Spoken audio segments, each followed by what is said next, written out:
and welcome back to Reunited States, the podcast where we aim to bring back civil discourse back to our national dialogue. From Los Angeles, California, my name is Tyler Ehrig. And from Manchester, New Hampshire, my name is Jesse Saywell. And we're going to jump right into it. We have a few updates to give you from last week's news. The first and quickest will be the big, beautiful bill that we've been talking about for the last few weeks has passed the House and is now on its way to the Senate. This was expected. We expected it to pass the House relatively unchallenged because of the majority that the Republicans hold there. But now it's going to the Senate, where we do expect it to have some significantly more pushback. Yeah, it's a bad bill. It's a ridiculous bill. I think the Senate, they're gonna make a whole bunch of changes to it. I think as we predicted last week, you mentioned we thought it was gonna pass, and then it did pass. Even though there were lots of Republicans saying no, it's gonna take time, they always cave. They fold to Trump. And in some capacity, that'll happen in the Senate, though I don't see it happening nearly at the same level when we're talking about people like Murkowski, Collins. Who do you have your eyes on in terms of Republicans that might prove to be a challenge to this bill? It's a lot of them, to be honest. A lot of them have major issues with this bill. Rand Paul is going to have issues with it because it, doesn't cut enough things. Susan Collins is not going to be interested in the bill. I can't imagine she would vote for it, though I don't know. Lisa Murkowski seems unlikely to support it. In its current form, there's probably a good 8 or 9 Republicans that would not vote for it. So they're going to have to make some significant changes. I feel very confident that they will eventually get some sort of bill done this year that I'm going to hate, and it's going to be really bad, in my view, for the country. I think it's going to be terrible, but they will, because they have to get something done. Because if they don't, then they will have wasted all of this power. In the same way that the Democrats understood to some extent that you have to get something done, Republicans do generally understand, and they realize as well that the midterms, with such a small House majority, the chances of them being able to maintain the House of Representatives going into the next Congress after fall of 2026 is very small. So, it'll be interesting to see what comes out of the Senate. It will definitely be a very different bill. Then you're going to have to take it back to the House with a whole bunch of angry House Republicans and see if you can get them on the same page to support it. I do find it interesting, though, that Elon Musk is now criticizing the big, beautiful bill. He is criticizing it, saying that it undermines the mission of Doge because it adds so much spending and so much to the deficit. And so, he's actively kind of upset about this. This is at a time when Elon Musk is stepping away from government to go back to his businesses, and his businesses are not exactly thriving at the moment.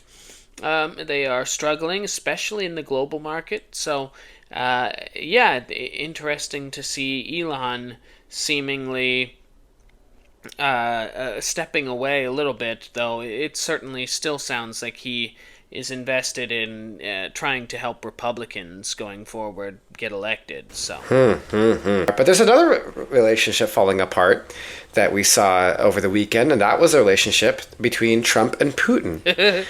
This is interesting. If you haven't been following, there have been significant talks now between Putin and Zelensky over the war in Ukraine. And effectively, Putin saying that there's no chance that there will be a ceasefire. He is pushing back on this despite the fact that Trump and the U.S. are calling more and more sternly, if that's even a way you can phrase it, for a ceasefire. And Putin is not listening. He is continuing. He is basically telling Trump and everybody else to F off. And Trump is tweeting now at him saying, Putin, I give you 2 weeks. I'm giving you 2 weeks. You better shape up. You better turn around or else we're going to have trouble. Come on, Putin. He's playing. He's playing with fire. He's playing with fire. So we will. I don't know if this is really going to mean anything. I mean, to be honest, when I first saw it, I thought it was ridiculous. Trump isn't doing anything to harm Putin. He's just yelling at the guy via internet. It's ridiculous, but that is not nothing, I guess, right? I guess it's not nothing that we see at least Trump outwardly denouncing Putin. That's more than what we've had so far. So we'll see how this kind of develops. Yeah, I mean, shock of the century. Vladimir Putin's not a nice guy. Trump loves these people until he realizes that they don't actually like him. He came out and he put out on Truth Social, what Vladimir Putin doesn't realize is that if it weren't for me, lots of really bad things would have already happened to Russia. And I mean really bad. He went on to say that he's gone absolutely crazy. This is so silly. I mean, Trump, said that the Russia hoax was so sad for me and so sad for Putin. Like, that was the whole thing. He felt like he and Putin were buddies and that they had been similarly persecuted by what he called the Russia hoax, Because Putin told him that. Yeah, which, for the record, was not a hoax. Again, we're just going to say it. The whole investigation into Russia did show really troubling behavior. It wasn't a hoax. There's plenty of other things you can criticize, Democrats and all of this relating to, to kind of losing their minds over Trump. But the Russia thing was not a hoax. He feels this sort of kinship, but now Putin's making him look bad because Trump looks weak and ineffectual, because Trump is weak and ineffectual. And so it is the bromance is breaking up, similarly, as you said, with Elon Musk. Trump can't share the stage with anyone. He can't be upstaged by anyone. When there's egos, it becomes a dick swinging competition with Donald Trump constantly. And so that's... And Trump does not have a big dick, allegedly. Apparently, it does very much look like a mushroom, according to Stormy Daniels. Oh, not something I wanted to think about. Anyway, moving on to our main topic today, I wanted to talk about Trump's escalation that kind of took everyone off guard, myself included, with Harvard. And I want to have an open discussion here. If you haven't heard the news, last week the Trump administration announced very abruptly that they were revoking Harvard's right to enroll international students. That's roughly 6,000 students. 6,000 people, most of whom are graduate students, but that's roughly 6,000 students that are all of a sudden thrown up in the air. Now, Trump says you have to either go enroll somewhere else, transfer to another college, or go back to your country. Now, many of these students, of course, he waited until after the enrollment deadline at all major colleges and universities, so the idea of them being able to transfer on a whim out of Harvard is difficult, though some of them certainly would be able to. But this is also just an escalation of Trump's attacks on Harvard. And this is where I think you start to lose some people, because this is really an attack on free speech. Whether you like what Harvard has done, and I have plenty of criticisms myself of how they've handled some of the protests in the last couple of years, I do think that they haven't done a great job in various aspects.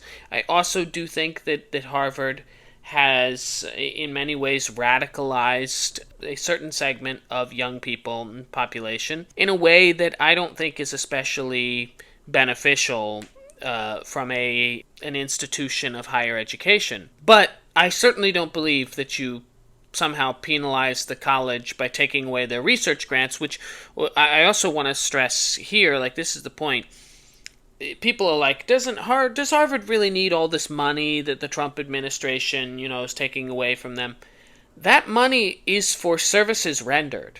it's not, here, Harvard, here's a bunch of money, do with it what you want. It is the government saying, I am paying you because you are the brightest people in the country. I'm paying you to try and figure out problems like addressing mental health for veterans, like trying to cure cancer, etc., trying to address real issues that improve the lives of Americans. So when I hear people like Harvard doesn't need money from the government, they're providing a service. This is not like, we're just handing them money. It's not a handout. But then I certainly don't agree with this idea that you don't like that they criticize you, you don't like that they speak out, they protest, and so what? We're going to penalize them? We're not going to allow foreign students, we're not going to take the best from around the world and allow those students who have done the amazing thing of getting into Harvard, the institution that makes the rest of the world jealous.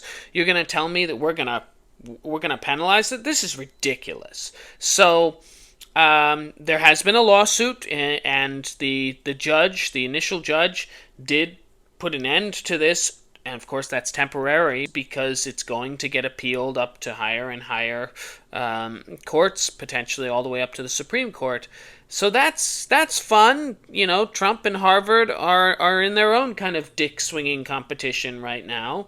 Tyler, what are your thoughts on this? When you're going for a postgraduate degree and you have this idea, it's like, I want to research this issue. I want to look at how does this affect a certain aspect of American society, right? And you need money, obviously, to perform those studies, to find some correlation, some statistical significance, right? That's what Trump is killing. I think back to my own postgraduate experience and all the folks that I know, all the mostly doctorate students that I know that have done amazing research, all the research studies that I've had to look up from the past that have helped me in my own understanding of the world, and thinking, if they didn't get that money, that I would never be able to read that. It wouldn't exist. And we would be so much dumber for it. We would have so much less information and so much less insight to the way our world and the way our society functions and operates if we didn't have it. And while there are issues with the Ivy League system, there are issues with Harvard that are not related to the things we're talking about today, but are definitely separate issues when it comes to education and the restriction of it to certain folks. It provides a service to society that is unparalleled, right? That is not something that is easily taken away, because these are studies that affect the way we look at the world forevermore. All these things come from the studies that graduate students do in school, and schools that are allow them to make these studies. So seeing that be challenged is very sad. It's very sad to see how much less we're going to be able to achieve as a society, how much less we'll be able to understand as a people, because we have Trump in office. He is directly harming our ability to learn as a people. And that is simply inexcusable. This is absolutely inexcusable, to neuter our ability to educate ourselves, to learn about what makes us tick, right? How we can improve ourselves as a society. This is not political. Learning correlations between behaviors and medication or other such variables, anything to hinder that ability to learn from these things, to study these things. We have to open our eyes to the reality that these actions are expressly designed to keep us dumb. We are being actively prevented from learning, something that we have been doing at an exponential rate in the last 50 to 70 to 100 years, because we've been allowed to study things, and because we've had institutions come up that have allowed us the opportunity to learn about the world around us. And we have developed so much in so many fields just in America Just in this country, we have learned so much about the human mind, about about behavior and who we are as a species because of the efforts of students in college, effectively. And to say that all that stuff is going to come to a screeching halt because of a political dispute between a school and a president is just, to say it's sad doesn't even cut it. It is simply inexcusable. And to tie that with this extremely politicized move to stop the foreign student program in Harvard specifically is just a slap in the face to us as Americans than anything else. When you look at some of the most amazing and influential developments that we've had, educational developments that we've had in this country, it's because we're a melting pot. It's because we've been able to work with minds from all over the world here in our country, because they came here to learn with us and to share their abilities and their insights with us. And together we have learned from that. And now that's also being halted. That's also being hindered. It's simply ridiculous. And I cannot see a single thing about this that is in any way beneficial in any capacity. There is absolutely not a single redeeming element to any of these moves that Trump is making against Harvard and against the school system in general. Again, we can develop and we can grow as a society, and that's always been because of the US's acceptance of brilliant minds all over the world. And now we're not. And that's just infuriating. So to think that the opportunity that they have, and again, for them, it is very much an opportunity to come here. They want to be here. They don't have to be. They want to be because they understand the value of the American higher education system and how it is a magnet for the world's most brilliant minds, or at least it had been. I don't know if it will be anymore. But to see that crumple away, to see, all the good that came from this collection of minds now being threatened because of a little grievance that Trump has, that now he's neutering our collective ability to grow and learn and develop as a society, is absolutely ridiculous. Absolutely ridiculous, and it is inexcusable. It is an inexcusable act. Our higher education system and the colleges that we have are what continue to give us a leg up on the rest of the world. Even in a time in which our general population is less educated than many of our rivals, because our public education system, K through 12, has not done a good job at keeping up with the rest of the world. And that's a whole nother episode right there talking about that. And that, I would argue that was also a conservative strategy dating back to the Reagan years. But our institutions of higher learning are still the envy of the world. And that's why you don't see Americans or people from Europe going to China for their higher education. You see them coming here. You see people from India coming here, the most brilliant people from around the world. You see people from Europe wanting to come to the United States. And this is no diss at European institutions. They have some great ones. But they're not Harvard. They're not Columbia. They're not MIT. They're not Tufts, most of them. Let's be real. We've got some fantastic institutions of higher education that are doing some really amazing research and work with the most brilliant people on the planet. And it is the dumbest thing to try and attack those institutions when they, people would think if the United States were a human body, you would think that Harvard is the brain. That's not true. Harvard is really the reproductive organs. Like, it is what continues to fuel our society with intelligent people who have come to this country and contributed to this country to the advancement of our species, to the advancement of our ideas and how we continue to grow.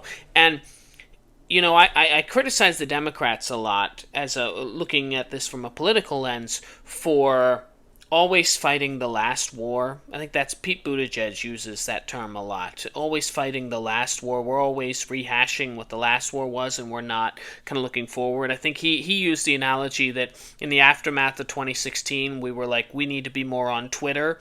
And then in that way, we totally lost track of the, like, oh, we need to be involved in podcasts. Like, we're always behind. The next war is pretty clear, and when we say war, I'm not talking about an actual war, but the next big issue that the country has to address is going to be relating to AI technology and how we use it effectively. Does it cripple our society or does it enhance our society? And we have the tools, with the brilliance that we have at these institutions, to be the leader in not just AI technology, but the leader in terms of using it effectively. And if we fall behind on that, our nation is going to fall behind. And our nation is going to... That is irreparable. So, it is shameful that Donald Trump would be going after Harvard. It's not surprising. But it's shameful, and it's disgraceful to do this to these students, who again are the best of the best from around the world, who got into Harvard. That's a dream for a lot of people. You and I walked around Harvard this past fall when you came out and visited New England.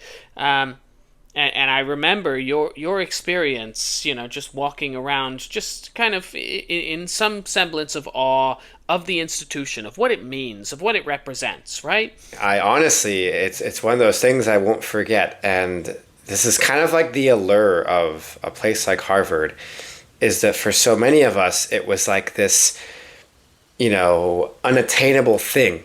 This effectively, you can liken it to a heaven. A place that everyone wants to go, that is nothing but great and fantastic and the pinnacle of achievement. But the likelihood of you ever seeing it, of it materializing in front of you, is so low, because it's such a sought after dream.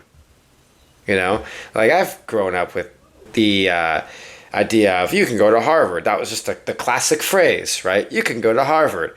Because it wasn't, you can go to Oxford, or you can go anywhere else. You can go to Harvard. That was it. It was, you can go to Harvard. And while I was like, I'm not going to Harvard, the dream was very much something that sticks with you, right? What it means, what that phrase means, sticks with you. As you can go to heaven. It's again, like, I'm not trying to make this like Harvard like this glorious thing, but like, it's that same idea. It's a place that, like, will you likely ever go there? No. But the phrase means something. It means something that is the pinnacle of achievement in that field or that part of your life. Much like heaven is the pinnacle of life, I guess, for Christians and Catholics and such, Harvard is like that for education, right? You can go to Harvard. And I never thought I'd even step foot in Harvard. I go, and honestly, it felt like I was like stepping on something that didn't exist until I was there. And I was like, damn, this place actually exists. Like, this is the Harvard, like the place that is the pinnacle of education, where all these reports, the hundreds of reports and research papers I've read over the course of my life, most of them all coming from here. That is nuts to think that, like, the greatest minds on earth were in that library 200 feet away from me, coming up with these ideas that would become the backbone of modern education, not just in America, but globally, is nuts. And so, yeah, to see that be threatened is absolutely bananas, man. It's insane. what do we have to gain from attacking something that only exists to further the progress of human society? Because you're right, the next thing that's going to be the next challenge right around the corner is going to be something that requires a whole hell of a lot of research. AI is a very scary thing, a very untapped, vast pool of, I don't even know what. None of us know what. That's the point. We don't know what it is. And we have to find out. And neutering the institutions that are quite literally designed to help us find these things out is going to do nothing but damn us all. Could not agree more. Very well spoken, or very well said, and this is the challenge. I realize that to many people, higher education and colleges, it feels good to stick it to them. That's been a lot of the MAGA movement, has been we have to stick it to the educated people. And well, they've been lied to that, like, colleges create liberals or whatever. Like, all this other nonsense that's been going around in, like, right-wing circles. Yeah, and, to some extent, there is a kernel of truth.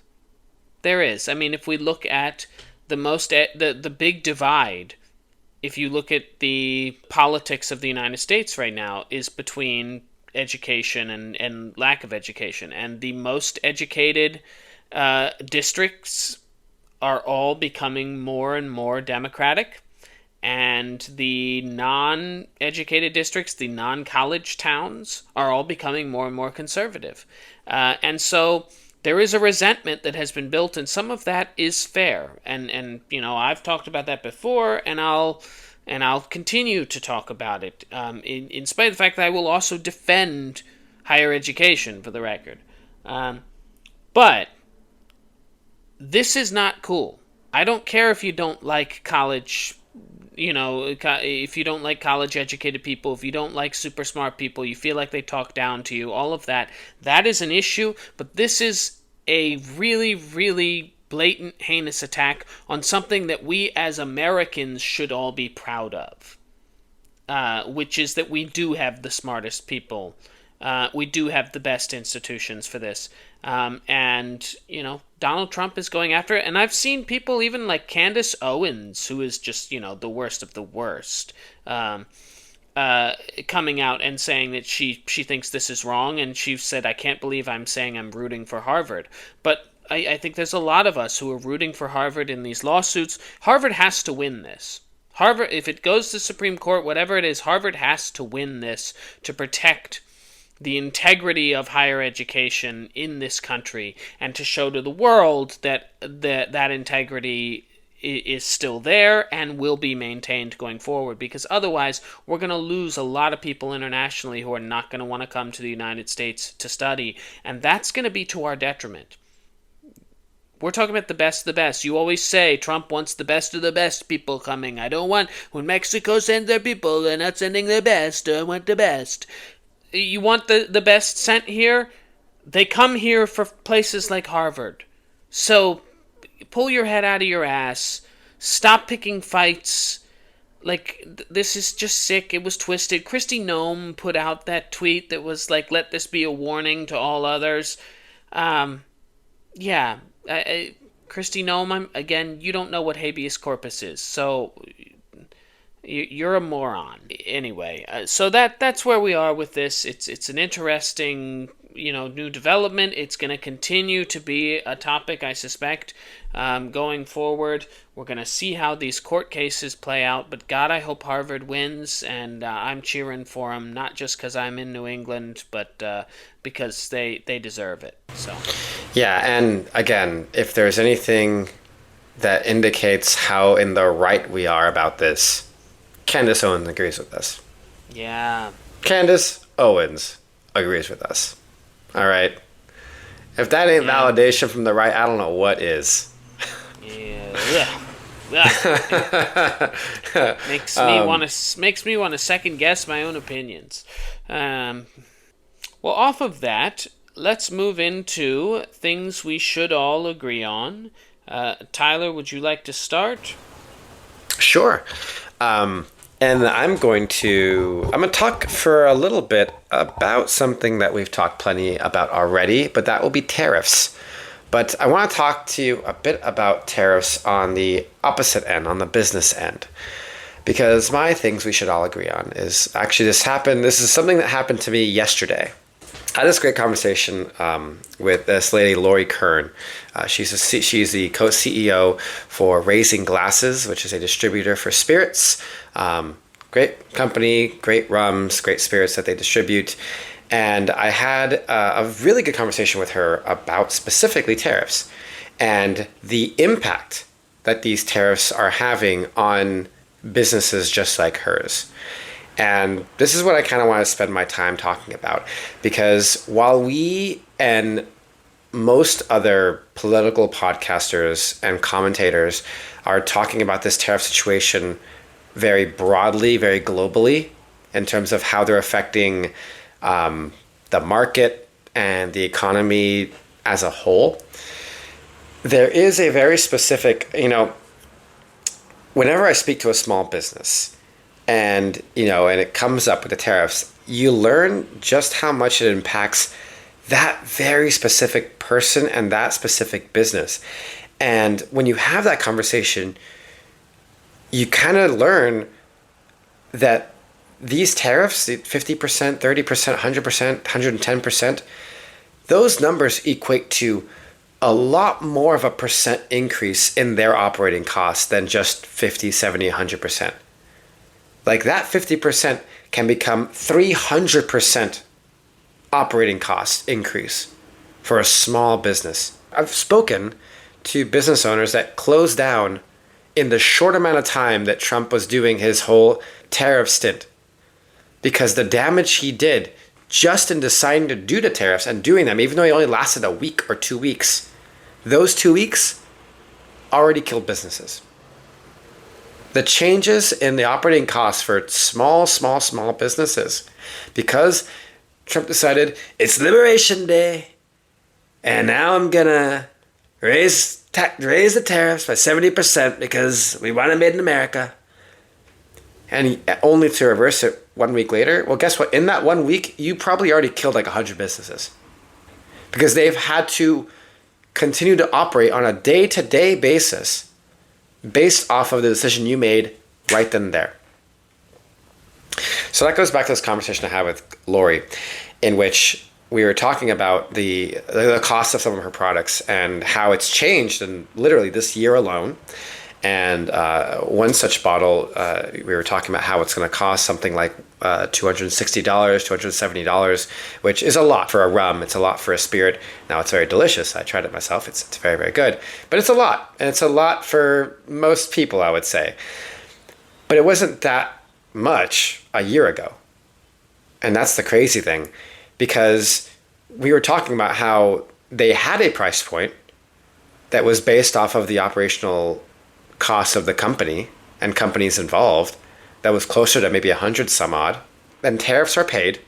Everything is paid. Those bottles are on a boat in transit across the ocean. It's in the middle of the ocean, coming to America, coming into Massachusetts, all right?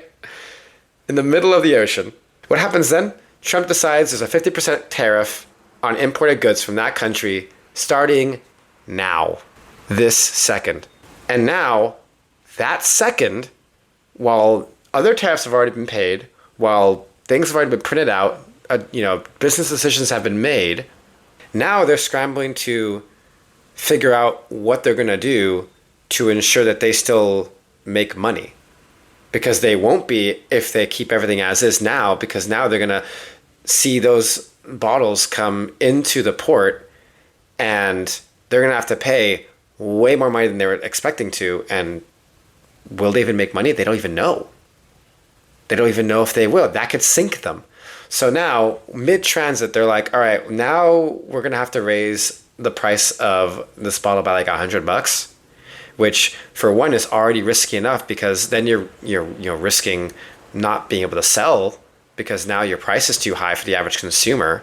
Whereas before, it might be okay for like someone in maybe upper middle class would be like, yeah, sure, 150 is fine, but 250, no deal. That in itself is all because Trump decided to do something on a whim. Whether or not, 2 weeks from that point, because again, like this transit is like a few days. It's not very long.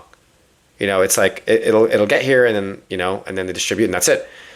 If Trump decides a week later, oh yeah, never mind, which he did, mind you, he did this for many countries and many of those tariff options.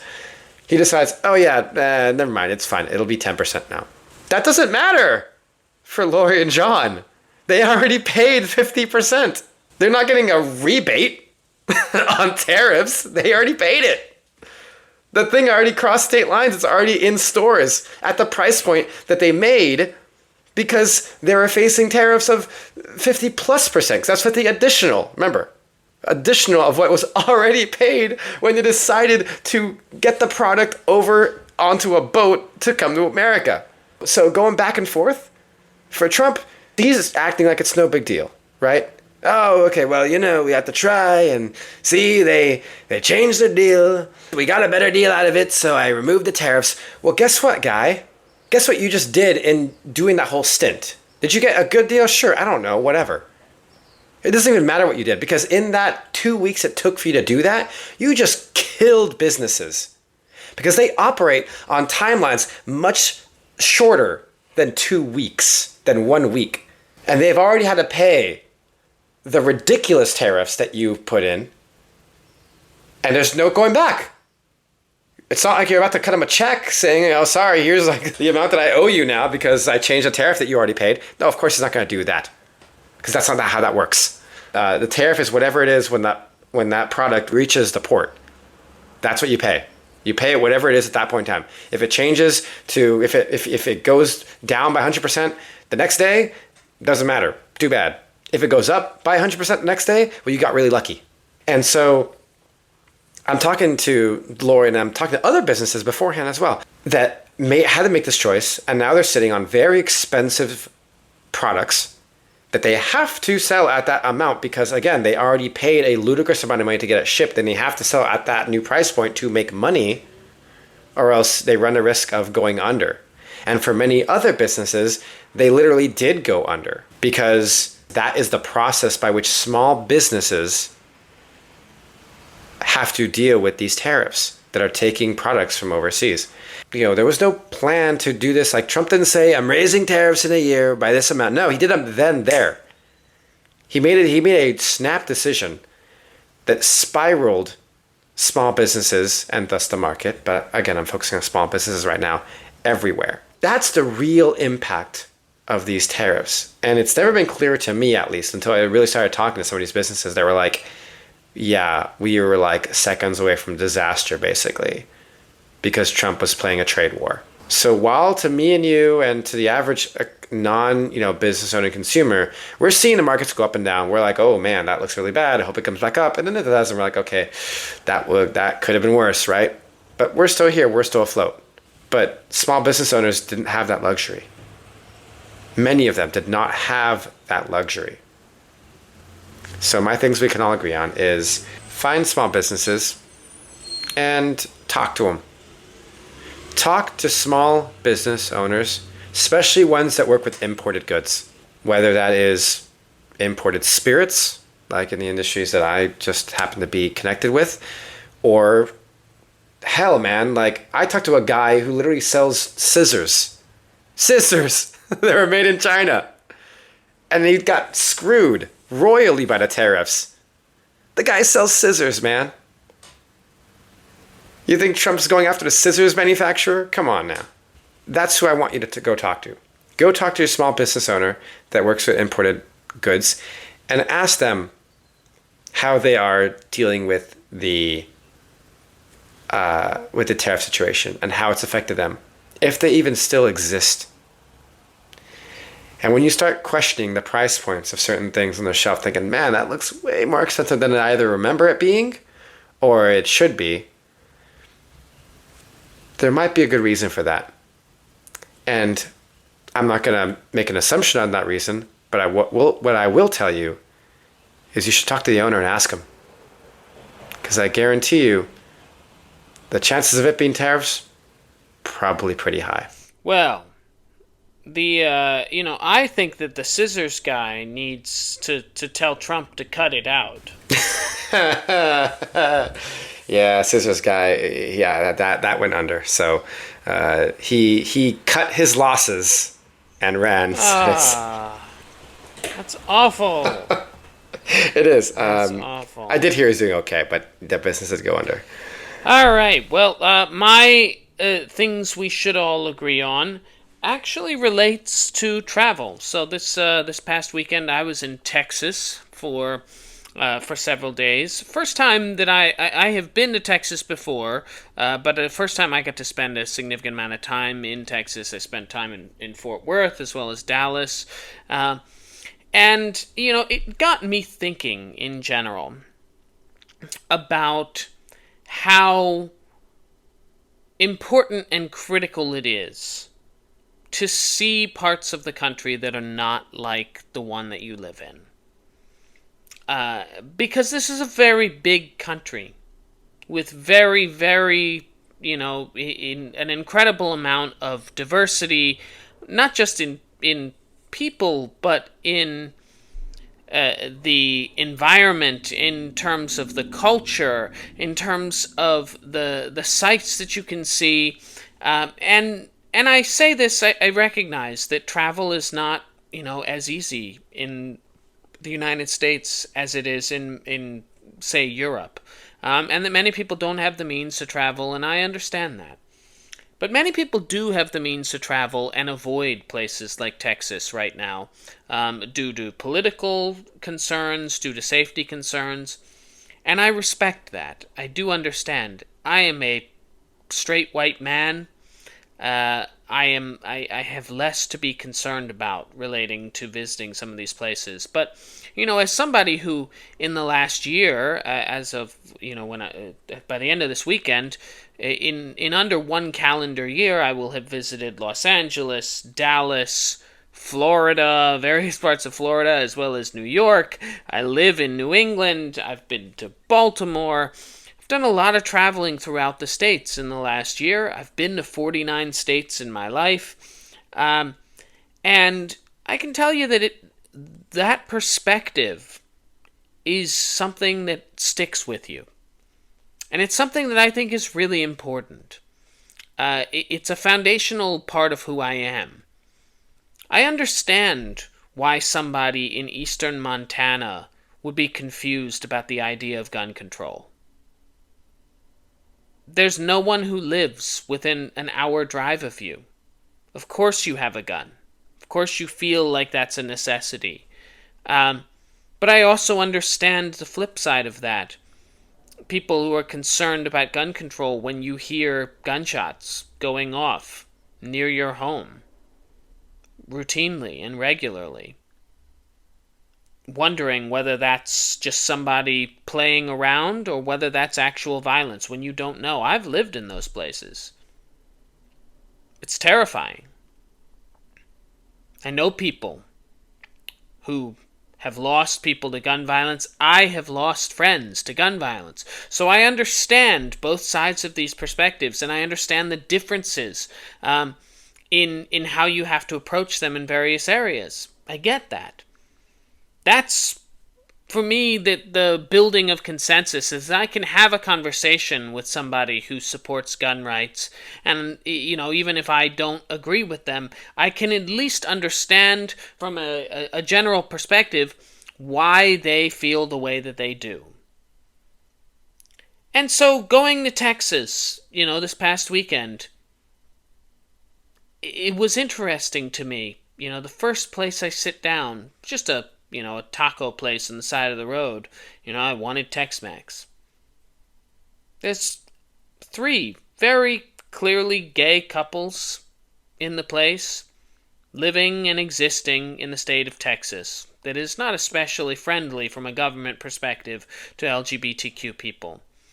And it should be a reminder again to everyone that when you say, just let them secede, let them leave, these kind of memes that we've seen of the blue states just leaving all these red states behind, there are millions of people in those states who are relying on us to ensure that they have some level of protection of law, that they have some level of safety.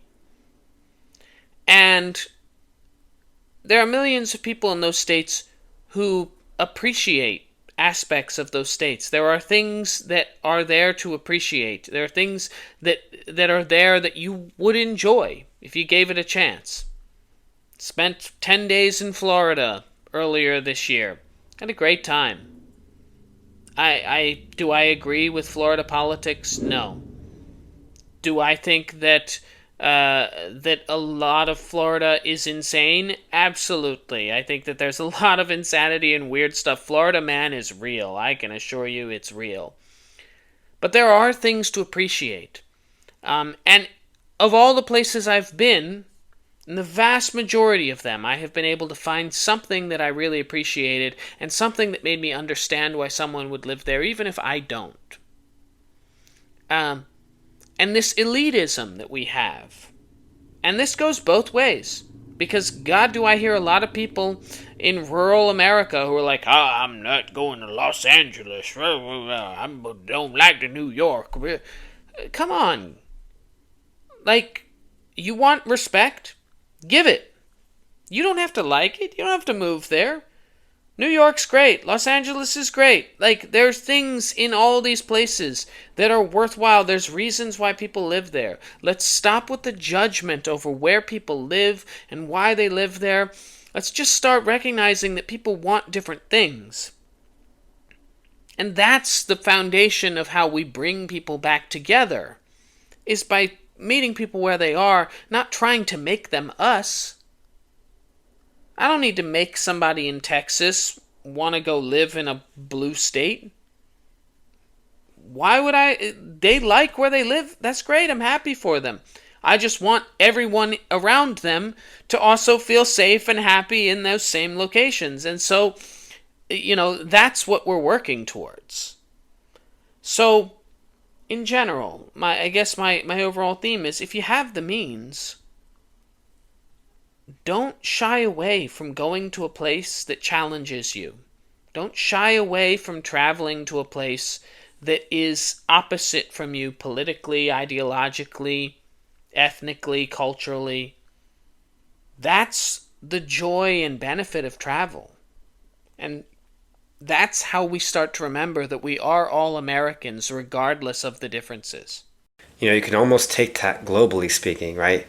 Because if you think about America, the overall philosophy of America as an entity, right? And what we are okay with and what we accept, a lot of that, compared to many more conservative nations that have much more narrow viewpoints on a lot of other things, America being very much progressive by comparison, a lot of that's because we're a melting pot, because we're the melting pot of the world.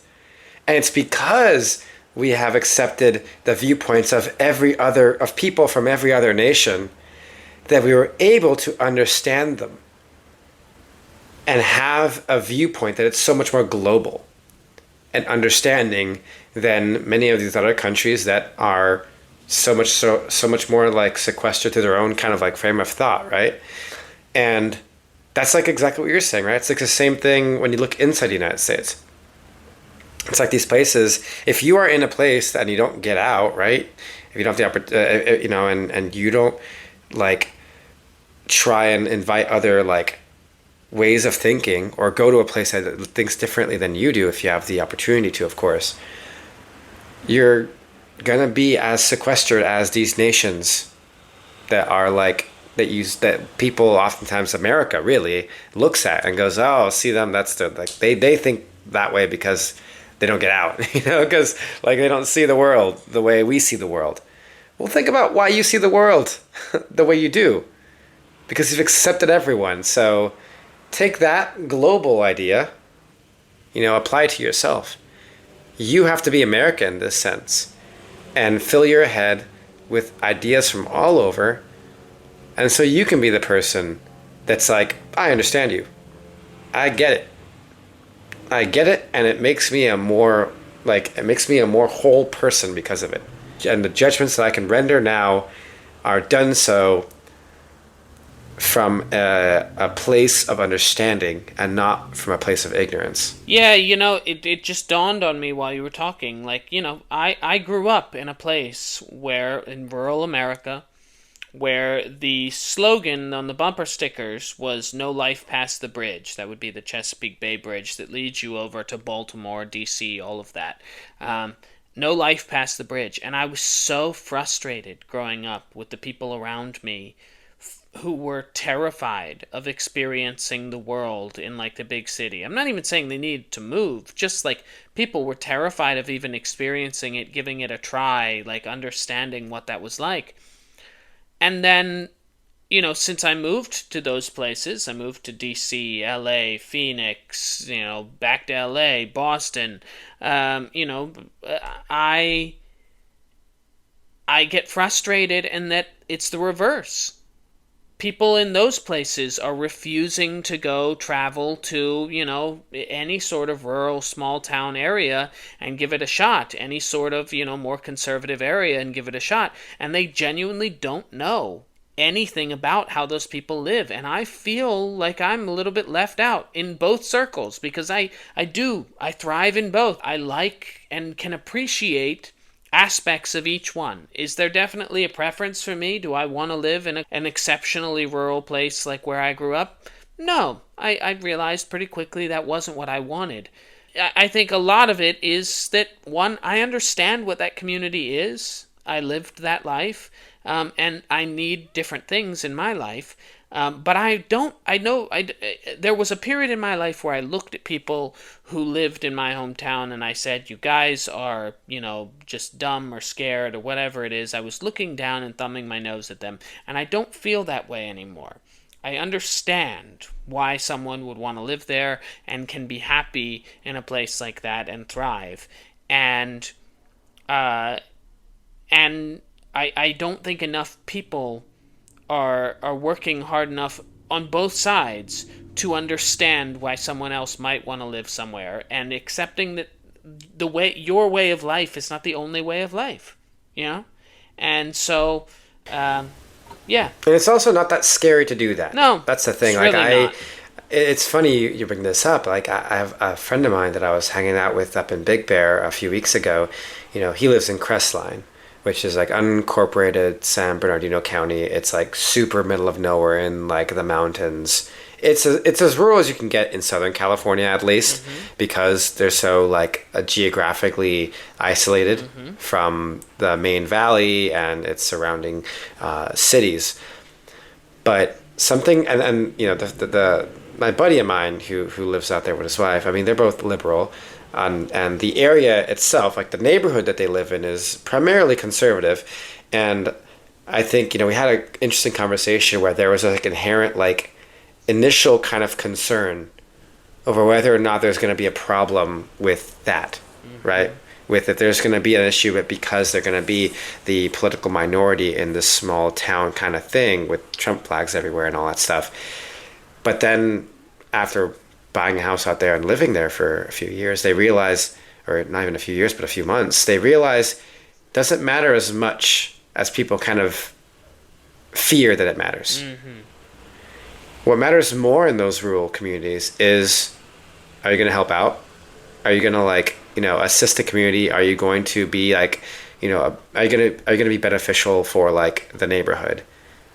And it's kind of surprising how many like Trump flag toting folks up there are really, really quick to throw it down and, kind of coexist with liberal leaning families or neighbors that you would think, if you just, watch the news and are on the internet, you would think they'd be at each other's throats.